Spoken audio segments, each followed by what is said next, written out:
Hello guys, welcome back once again. आज के इस वीडियो में हम लोग फिर से कंटिन्यू करेंगे पिछले वीडियो के टॉपिक्स को। हम देखेंगे बहुत ही इंपॉर्टेंट फैक्ट्स जो कि एग्जाम पॉइंट ऑफ व्यू से बहुत ज़्यादा इंपॉर्टेंट होने वाले हैं। आई होप आप सभी स्वस्थ होंगे, मस्त होंगे, अपनी अपनी एग्जाम्स की तैयारी मन लगा कर रहे होंगे। इसी तरीके से आप अपनी एग्जाम्स की तैयारी मन लगा के करते रहें, आपको सफलता जरूर एक दिन मिलेगी। आप अपने कमिटमेंट से कभी पीछे ना हटे। तो चलिए शुरू करते हैं। हमारा टॉपिक आज का है राज विधायिका पे। ठीक है, और भी अदर पॉइंट्स हैं, उस पे हम लोग यहाँ पर डिस्कस करेंगे। चलिए शुरू करते हैं। पहले है राज विधायिका। जो स्टेट लेजिस्लेचर होते हैं, तो विधायिका क्या करती है? कानून बनाती है। ठीक है। जो राज्य विधायिका होती है, स्टेट लेजिस्लेचर, वो कानून बनाती है। तो ये आप लोगों को याद रखना है कि जो भी चीजें यहाँ पे डिस्कस हो रही है ये काफी ज्यादा इंपॉर्टेंट है। एक एक जो पॉइंट्स हैं इंपॉर्टेंट्स हैं एग्जाम पॉइंट ऑफ व्यू से। राज्य कार्यपालिका के बारे में डिस्कस करते हैं, state executive. Okay. State executive दो प्रकार के होते हैं, अस्थायी कार्यपालिका, अस्थायी कार्यपालिका। अस्थायी कार्यपालिका में 243 मेंबर्स होते हैं, 243 मेंबर्स, और 21 संविधान संशोधन 2003 के द्वारा ये पारित किया गया है। 15% मांगी मांगी जो है इसमें चुनी जाएंगे, 15% मांगी। ठीक है। अस्थायी जो कार्यपालिका है उसके अंतर्गत जो है बीपीएससी और बीएसएससी, इनकी पुलिस जो है वो आप आती है। तो ये दोनों बहुत ही ज्यादा इम्पोर्टेंट है। अगर आपको एग्जाम्स में स्टेट एग्जीक्यूटिव के बारे में पूछे तो आप ये दो जो प्रकार है उनको डिस्क्राइब कर सकते हैं। राज्य न्यायपालिका, स्टेट जुडिशरी की बात करते हैं। उच्च न्यायालय न्यायालय जो है पटना, हमारा उच्च न्यायालय हाई कोर्ट जो है उसकी स्थापना 3 फरवरी 1916 को हुई थी। इसके द्वारा हुई थी लॉर्ड हार्डिंग के द्वारा। ये आर्टिकल 2014 में इसका जिक्र है। क्लियर हो रहा है? अब ये दो जो न्यायालय है उसमें एक उच्च न्यायालय है, एक है अधीनस्थ न्यायालय। ओके। तो स्थानीय शासन की बात हम लोग करते हैं। जो स्थानीय स्वशासन होते हैं उसमें जो लोकल सेल्फ गवर्नमेंट है वो दो प्रकार के होते हैं। पहला पंचायती राज व्यवस्था, और दूसरा नगरीय व्यवस्था जो होता है, उसको डिटेल से जानेंगे। लोकल सेल्फ गवर्नमेंट, स्थानीय स्वशासन में जो आयु है वो 21 वर्ष होनी चाहिए, और ये सुनिश्चित होनी चाहिए कि वो पागल नहीं है। ओके। और दूसरी बात, वो बिहार के निवासी है। ओके। पंचायती राज व्यवस्था की बात करें तो भाग 4 में, ठीक है, डीपीएसपी अनुच्छेद जो प्रपत्र है उसमें पंचायती राज व्यवस्था होनी चाहिए। 73वां संविधान संशोधन 1992 और 93 के उसमें लागू किया गया ये। ओके। इस बात को भी याद रखना है। अनुसूची 11 जो कि 29 विषयों पर कानून बनाने का अधिकार है, तो ये पंचायती राज व्यवस्था की ओर है। फर्स्ट स्टेट इसको बनाने वाला है कौन? कर्नाटक। फर्स्ट स्टेट जो पंचायती राज व्यवस्था को लागू किया था वो है कर्नाटक। नगरीय व्यवस्था की बात करते हैं। 74वां संविधान संशोधन, ओके, में हुआ। 12वीं अनुसूची जोड़ी गई। 18 विषय पर कानून बनाने का अधिकार यहाँ पर लागू किया गया। ओके। तो ये सारे फैक्ट्स आपको याद रखने हैं। एग्जाम में आप लोगों को एमसीक्यूज क्वेश्चन इसी के आधार पर बनते हैं, तो सारे फैक्ट्स को स्टेप बाय स्टेप रिवीजन करें और देखें। नेक्स्ट हमारे पास Bihar Vidhan Parishad, Bihar legislative council, Bihar Vidhan Parishad, Bihar legislative council. Bihar और उड़ीसा विधान परिषद का गठन कब हुआ था? देख सकते हो आप, 7 फरवरी 1921 ईस्वी को। Bihar and Orissa legislative council was formed on 7 Feb 1921 AD। इस बात को याद रखना है। बिहार विधान परिषद एक अस्थायी सदन है। Bihar legislative council is a permanent house. So exam में आपको पूछ सकते हैं कि जो बिहार के परमानेंट हाउस है उसको क्या कहा जाता है, तो विधान लेजिस्लेटिव काउंसिल। सदस्यों का चुनाव 2 वर्ष का अवकाश लेती है। ओके। तो election of members takes a vacation of 2 years। तो 2 साल का ये जो है चुनाव में अवकाश लेते हैं। 1/3 जो सदस्य हैं प्रत्येक 2 वर्ष में अवकाश लेते हैं, और उनके जगह पर एक नए सदस्य भाग लेते हैं। तो ये इनका एलिजिबिलिटी क्राइटेरिया है, इन चीजों को ध्यान में रखना है। बिहार विधान परिषद के सदस्यों की जो योग्यता है, jurisdiction of the members of the Bihar legislative council, okay, तो बिहार की निवासी होनी चाहिए, 30 वर्ष आयु होनी चाहिए उनकी, और किसी लाभ के पद पर ना हो, कोई भी पद पर वो ना हो, फिर तब वो बिहार विधान परिषद के सदस्यों की योग्यता को मेंटेन कर पाएगा, जो कि बिहार के निवासी हो, 30 वर्ष के आयु के हो और किसी लाभ के पद पर ना हो।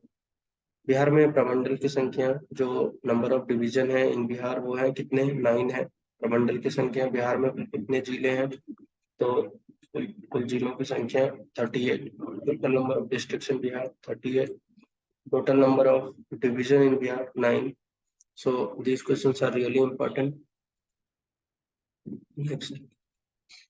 नेक्स्ट बात करते हैं हम लोग एग्जिस्टेंस मेंबर पे। जो बिहार के सीएम हैं वो है नीतीश कुमार।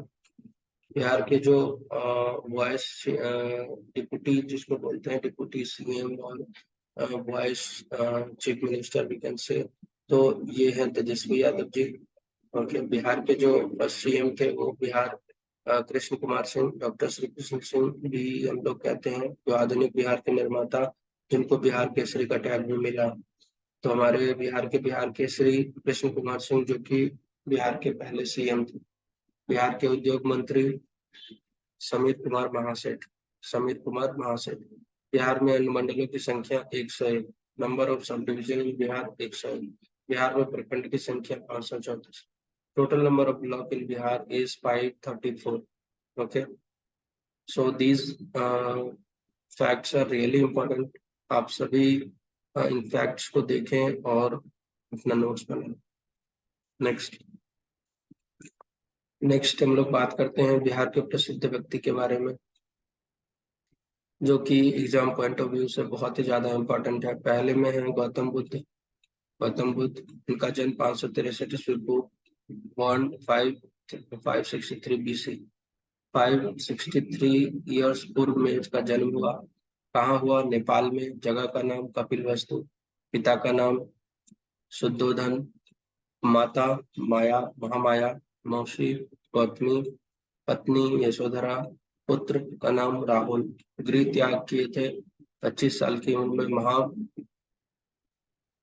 महाभिनिष्क्रमण, ओके। ज्ञान प्राप्ति फल्गु नदी के किनारे निरंजना जो नदी है, ओके। वृक्ष बोधि वृक्ष पीपल, जो राजकीय चिन्ह है हमारा।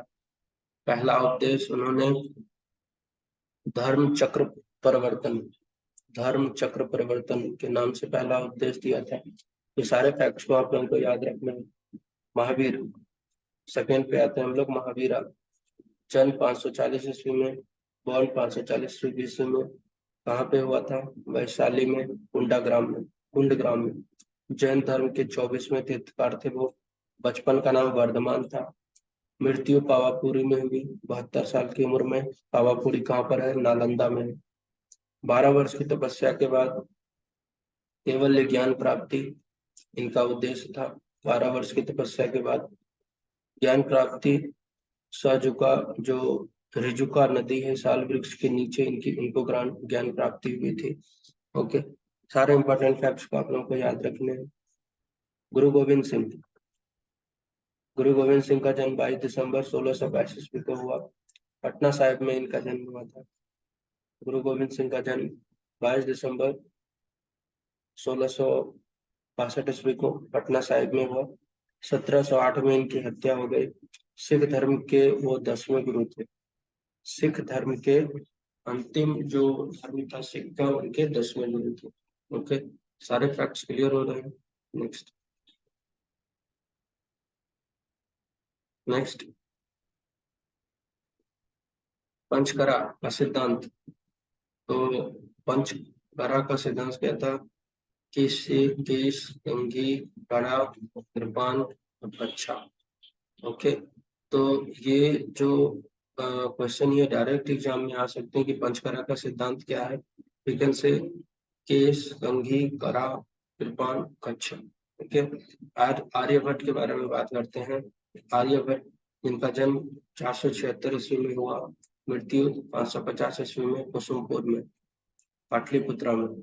कुसुमपुर, पाटलिपुत्रा में कुसुमपुर है, वहां पर इनकी मृत्यु हो गई आर्यभट्ट की, जिनका जन्म 476 ईस्वी में हुआ और 550 ईस्वी में इनकी मृत्यु हो गई। पाई का सटीक मान इसने निकाला था 22/7 3.14, ये आर्यभट्ट ने। अलजबरा का प्रारंभिक सिद्धांत इन्होंने ही किया। जीरो की खोज आर्यभट्ट ने की। खगोल शास्त्री भी थे और गणितज्ञ भी थे। पृथ्वी अपनी धुरी पर घूमती है, इसका खोज भी आर्यभट्ट ने किया। ओके, सारे इंपॉर्टेंट फैक्ट्स आप लोगों को याद रखने हैं। फिफ्थ पॉइंट पे आते हैं, राजकुमार शुक्ल। राजकुमार शुक्ल कौन थे? जन्म 23 अगस्त 1875 को हुआ। बिहार मुरला बरहवा गांव में। ओके, बिहार मुरला बरहवा गांव में इनका जन्म हुआ 23 अगस्त 1875 को। born on 28 August 1875 in Hubli बारहवा विलेज, बिहार। 1916 में ये लखनऊ गए। चंपारण में 3 कठिया पद्धति समाप्त हुई। 3 कठिया पद्धति थी पूर्वी चंपारण पश्चिमी चंपारण में, तो उनमें जो है 3 कठिया पद्धति जो उनके रूल को इन्होंने समाप्त किया, राजकुमार शुक्ल। इसलिए बहुत खास व्यक्ति थे। डॉक्टर राजेंद्र प्रसाद, इन्हें तो हम सभी जानते ही हैं। जन्म 3 दिसंबर 1884 को जीरादेई गांव में। जीरादेई गांव में, विलेज जीरादेई, सिवान जिले। ओके, सिवान जिले के थे डॉक्टर राजेंद्र प्रसाद का जन्म 3 दिसंबर 1884 को हुआ। उनके ये इनको देश रत्न भी कहते हैं। 1906 में बिहारी छात्र संघ में ये रह चुके थे, उसमें शामिल थे। 11 दिसंबर 1946 को संविधान सभा का अस्थायी अध्यक्ष बनाया गया। 26 जनवरी 1950 को भारत के राष्ट्रपति बने। 1934-35 में कांग्रेस अधिवेशन की अध्यक्षता की बॉम्बे में। ओके, 1934-35 में कांग्रेस अधिवेशन की अध्यक्षता की बॉम्बे में। 26 जनवरी 1950 को भारत के राष्ट्रपति बने। सारे फैक्ट्स को आप लोगों को याद रखना है, बहुत ही इंपॉर्टेंट फैक्ट्स हैं। नेक्स्ट हम लोग बात करते हैं डॉक्टर सच्चिदानंद सिन्हा के बारे में। डॉक्टर सच्चिदानंद सिन्हा, जन्म 10 नवंबर 1891 को। ओके,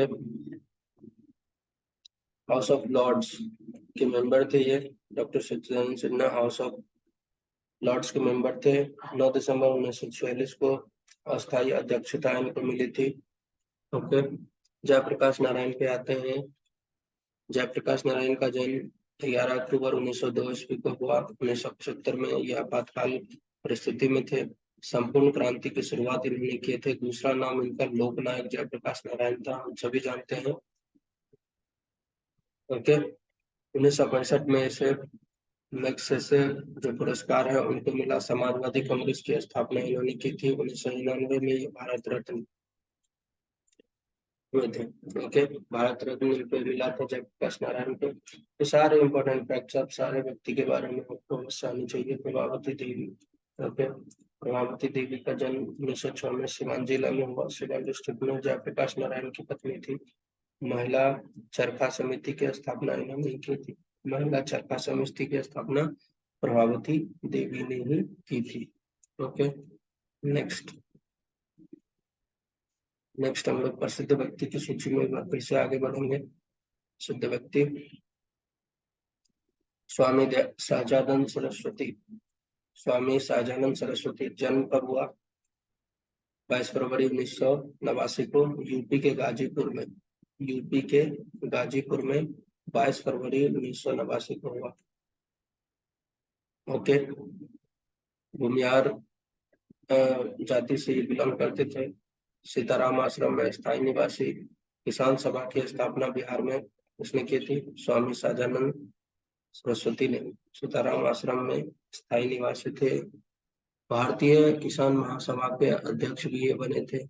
लेख लेखा बिहार का किसान क्या करे, तो इन्होंने ये बुक भी लिखी थी, बिहार का किसान क्या करे।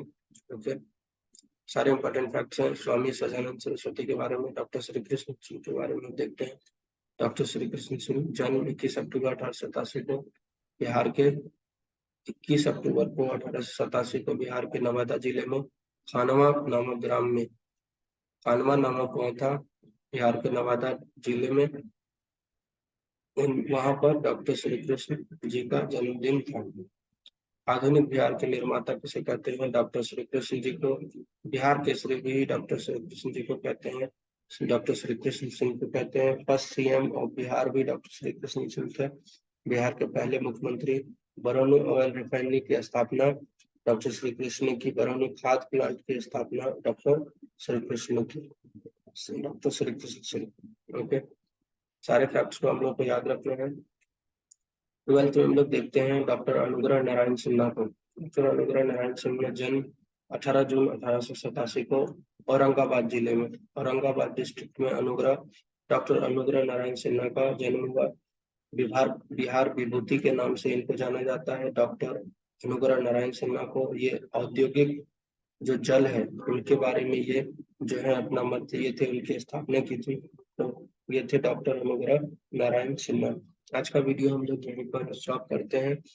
ठीक है, आप सभी जो है इन सारे फैक्ट्स जो हमने एक्सप्लेन किया है, इनको आप लोग एक अच्छे से नोट्स बनाएं और इनका रिवीजन करें। और वीडियो को पॉज करके आप लोग अपने नोट्स बना सकते हैं अपने तरीके से।